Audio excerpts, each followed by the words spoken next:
going on, y'all? Semi-Pro's Garage. Well, the last time you saw me, I think I just sold the F250 and I said I purchased a lot of parts for the F100. And sure enough, I did. So, and this was not painted, this wasn't put together. I'm not gonna lie, I've been lazy. I say lazy, I've been lazy recording. Anyways, we got a big update. Well, I say big update. Some of y'all might have seen it. This isn't 302. This is a 351 Windsor. Now, I know you're like, oh, but I could have sworn you said it was 302 out of a 69 Mustang. And I said, well, yeah, that's what the guy told me. After some further investigation, some looking at the deck height and where the water pump sits, this is a 351 Windsor. Now, does that set me back? Yes, it does a lot.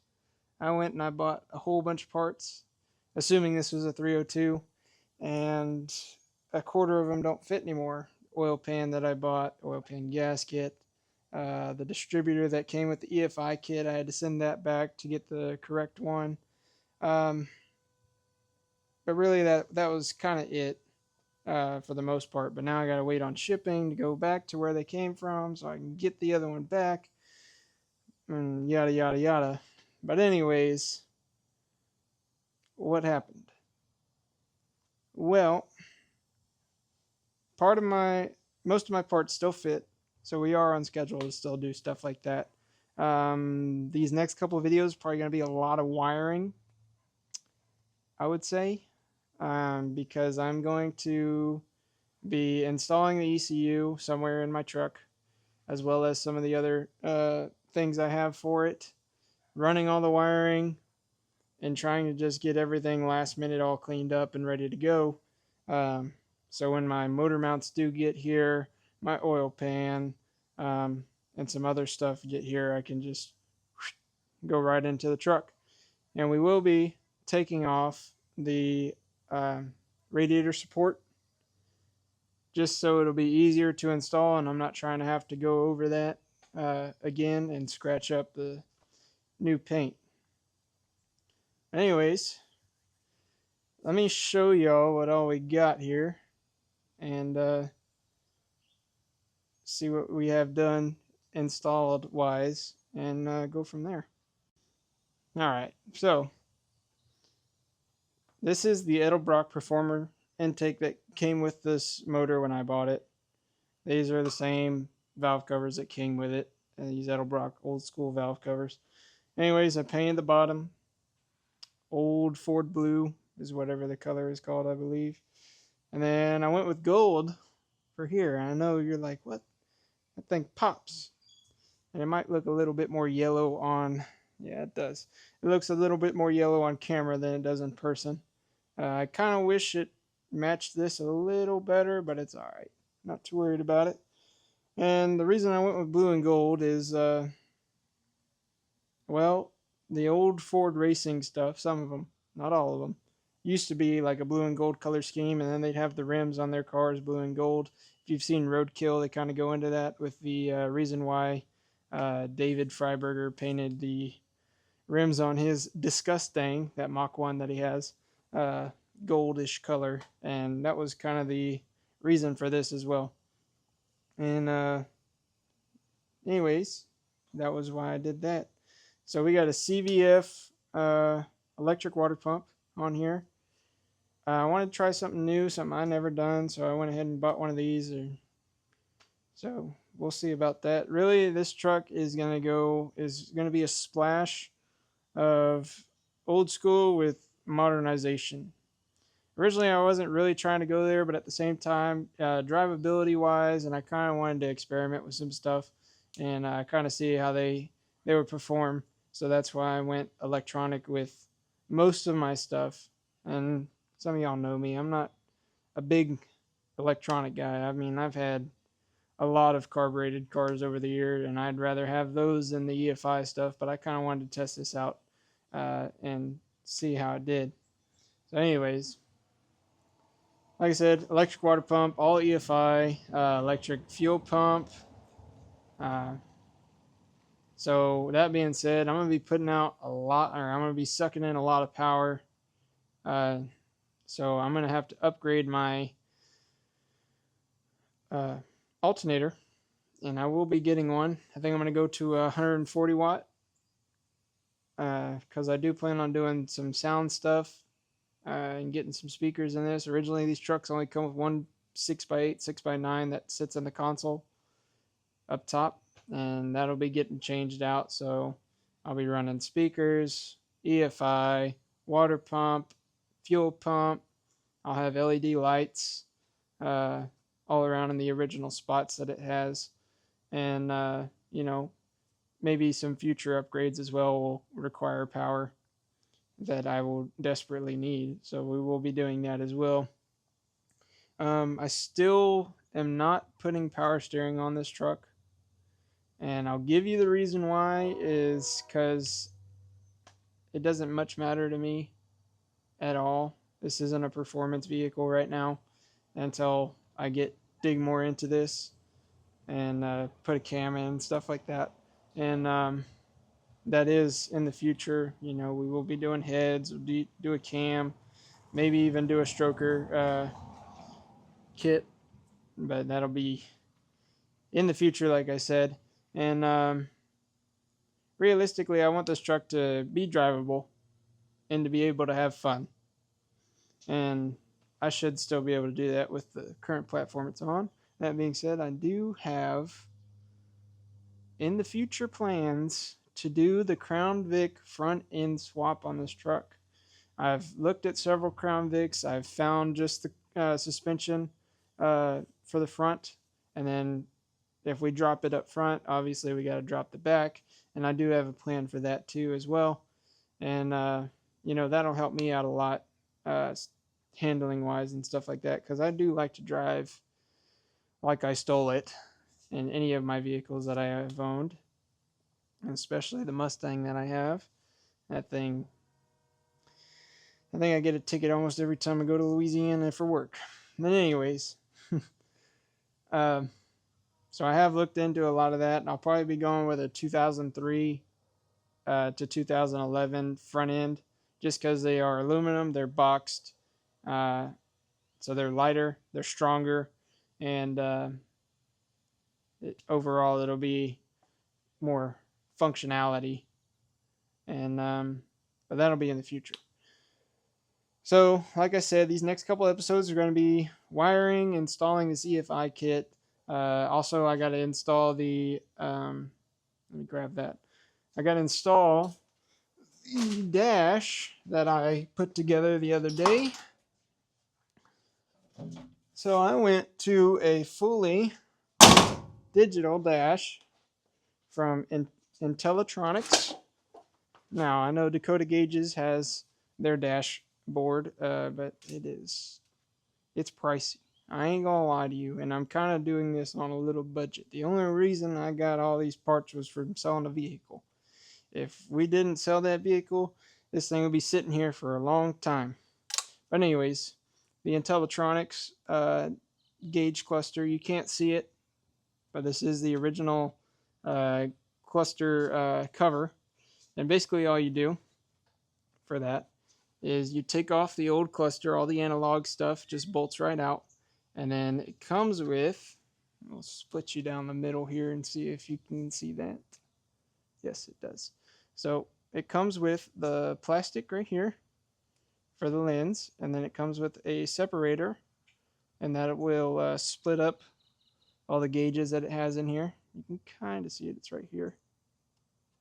And then this is the motherboard, and all these wires are color coded to what is in the dash right now. And it was really easy to do and install, and I think it looks really good when you power it on. I might go grab a battery and show you all real quick. Yeah, I'll do that. Anyway, so this is it powered on. So you grab your ground, you grab your ignition. I'm doing this with one hand, so it might not be perfect.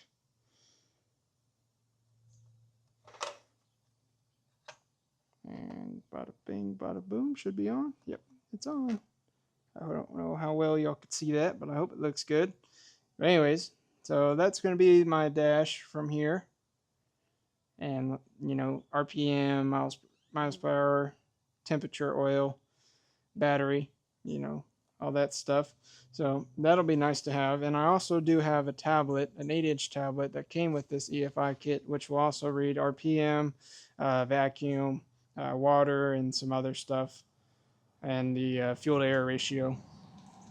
So I will have to be installing all these sensors. I already have the water temp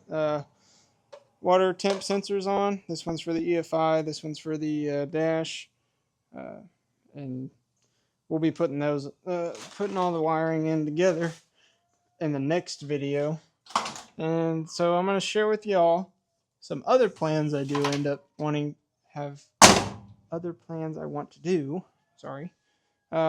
Starting with the next big thing, big purchase wise, will probably end up being a fuel tank. Now I know what you're saying, you know, well, you got the fuel tank in the cab. And I do agree, and that fuel tank was brand new about 6 years ago when I put it in. The only thing is, it's just like safety wise, really, and smell. Not that I care as much, but I do want to get a little bit bigger tank, and they have the kit to put them in the back where, say, a spare tire would go on a modern truck. And they're big aluminum tanks, so I don't have to worry about rusting or anything like that, which is really nice. That, and they are EFI for EFI, so return lines. They already have AN fittings in them, and I could put a intake pump if I want instead of an inline pump. That, and they also have a rollover vent and some other safety stuff, you know, just in case, because I know how I drive, but I also know how other people drive, and not everybody is great at driving. So it is a big concern eventually. I mean, I have not been hit before, nor have I hit anybody else. I have spun out in this truck before, but it was wet and I was on bald tires, so to be fair. But anyway, so you know, this is more like kind of safety stuff, kind of future stuff. Make this thing more efficient, make it like I said, more drivable. And so that is another purchase that I do plan on doing. And then after that, I mean, literally, I thought I was coming home, putting this together, getting it in the truck, maybe even get it to bark off. But sadly, like I said, half my parts didn't work, so I was having to send them back. So either February, probably February, I do end up having a soft swap at work, so I will be gone longer on February. But our parts should definitely be here by the time I come back to have my time off and get this thing in this truck, and maybe even, since I'll have all the wires ran and everything, maybe even get it to fire off. And hopefully get everything all tuned up, get it all good. And then after we get it to bark off, I mean, that's including us mounting the transmission and cutting the hole in the floor and then getting all that stuff done as well. Because after that, the biggest part after that is going to be measuring the drive shaft, making sure the drive shaft works. I know I'll have to change out my slip yoke, if that's what it's called, if I remember correctly, to a more Mustang style than a truck style, because they are different. But yeah, I mean, I got the bell housing, I got a whole bunch of stuff. Really, I'm just missing a lot of small odds and ends from here. And once we get all them odds and ends in, I mean, this thing is going to be ready to rock and roll. And, you know, hopefully get ready to be cruising down the road. Now, obviously, you know, these other videos, I I don't know what's in this thing.